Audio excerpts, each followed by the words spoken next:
Put your hands together and welcome to stage Marc Burrows.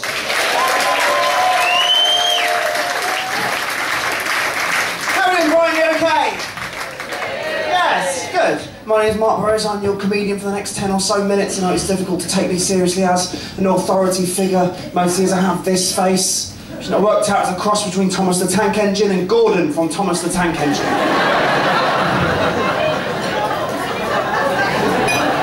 Or a bi-curious schoolgirl and the moon.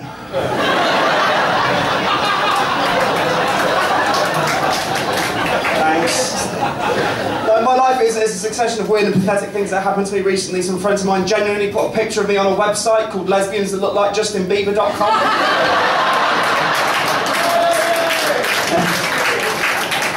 Look for it, it's there. Has anyone heard of it? Yeah, it's true, it's a real website and I'm actually on it. Fucking hell. Do you like my look? You liking my look? It's alright? Yeah, kind of trendy, edgy, indie look. What I seem to have got is 9-year-old being taken to see his nana in the home. I used to wear a bow tie. I went through a bow tie wearing phase. Last time I was in Brighton for a gig I wore a bow tie. I had to stop doing that. Apparently when I wear a bow tie I simultaneously at one and the same time look both like a child and a paedophile. Which leaves me deeply conflicted, frankly, Brighton. But easily satisfied, so... We're gonna get on fine!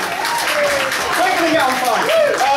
No, that's why I'm doing comedy. Nobody takes me seriously. I'm like a 9-year-old. I accept that, right? So I'm doing comedy to make an impression on the world. That's my plan, make an impression on the world. I thought I could do that by inventing urban legends. Everyone hears about urban legends, but I can invent them. I could tell people at gigs, and you guys could spread them around as if they're true. Is that okay? Can we do that? Yeah. Give me some urban legends. They're not true. I've made them all up, right? Okay, so... Urban legend number 1, the Eiffel Tower and Blackpool Tower are the same height. Just one of them is much further away. Urban legend number 2, if enough women live together for long enough, their iPods will synchronise. Urban legend number 3, if a real woman had the same proportions as a Barbie doll, she'd be tiny. Urban legend number 4, Napoleon's greatest achievement was to invent a kind of ice cream that had chocolate, strawberry and vanilla in the same tub. Ooh. Ooh, that was interesting, wasn't it? Ice cream stuff over your head? Urban legend number 5, final time, urban legend number 5, Russell Brand, we all love him. His next book will outline his plans to exterminate the Jewish people and conquer Poland. That'll be called Mein Kampf Mouth. Do you like that one? That's my favourite one. That's my favourite one. I do it at all of my gigs, but I've got a problem with it in that it's not true. Right? I like things that are true. That's not true. That's the point. I like lyrics. Big music geek, but I like lyrics and they've got honesty and truth. You know, but Bono from U2 once said, "All you need is 3 chords and the truth." Brilliant. As far as I'm aware, all he ever had is 1 chord put through 15 effects pedals and a total unwillingness to look facts in the face. Lyrics are better if they're true. Stuff like, "Whoa, ha! What is it good for? Stimulating the economy, yeah!" That sort of thing. What is it good for? Acquiring land and resources! That sort of thing. What is it good for? Deflecting the media's attention to a foreign conflict to cover up for a weak domestic decision. That sort of thing. Right? Lyrics are better if they're true. All you need is love and food. Lyrics are better if they're true. There ain't nothing wrong with a little bump and grind. There ain't nothing wrong with a little bump and grind. That right, R. Kelly? What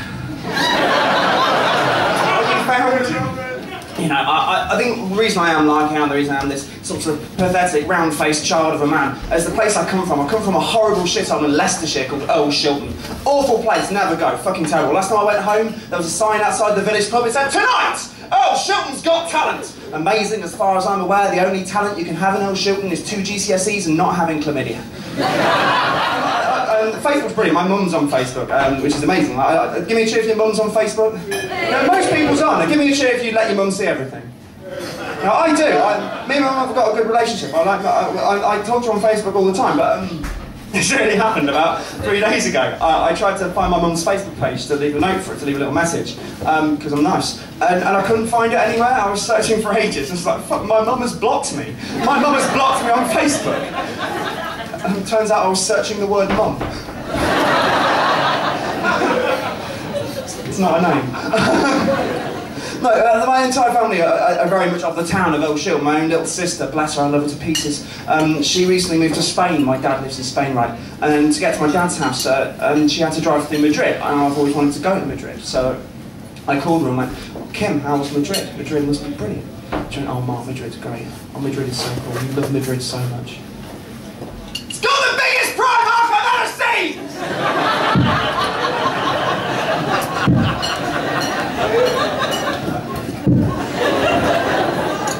My own flesh and blood. And my dad's to blame. It all comes down from my dad. My dad lives in Spain, lives in a place in Spain called Alicante. Give me a cheer if you've heard of Alicante. Essentially Birmingham on Sea. Right, there's not a Spaniard within 40 miles of the place. My dad's lived there for 3 years. He doesn't speak a word of Spanish. The only Spanish bloke he ever speaks to is a bloke who works for the Chinese. Who's Chinese? This is brilliant. When I was 15, the funniest thing we ever did as a science teacher went out of the room for 5 minutes. We turned on the gas taps and pretended we were dead.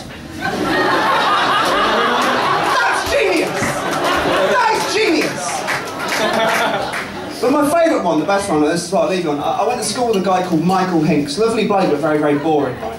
And he was really nice, but he always talked, as only a teenage boy can, he talked about his hobby incessantly, all the time, right? And his hobby was canoeing, outdoor pursuits. That's all he ever spoke about, canoeing. And it got really fucking boring. And some genius in my class, I can't remember who, I wish I did because this is brilliant, but some genius in my class decided that to save our sanity, to make it more interesting, right, we had to do something about it. We had to change the meaning of the word canoeing and not tell him. My mate decided that when Michael Hinks talked about canoeing, he didn't mean canoeing. Canoeing was a euphemism for masturbation. Suddenly everything he said was brilliant. What are you doing tonight, Hinks? I can't come out, genuinely, I'm cleaning my canoe. Oh! Your friends are going out tonight, I can't, I'm going canoeing, we'd piss ourselves. He never knew why. My favourite one, the best one, and this is what I'll leave it on. One time we said, Hinksy, we're going down zoo in Hinkley tomorrow. It's gonna be fucking brilliant. You're gonna come? And he went, oh guys, I'd love to.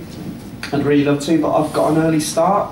I'm going canoeing with my dad. He's gonna teach me some new moves. Ah! Oh, that was amazing. Ladies and gentlemen, you've been brilliant. Brighton's always brilliant. My name's Marc Burrows. Thank you very much.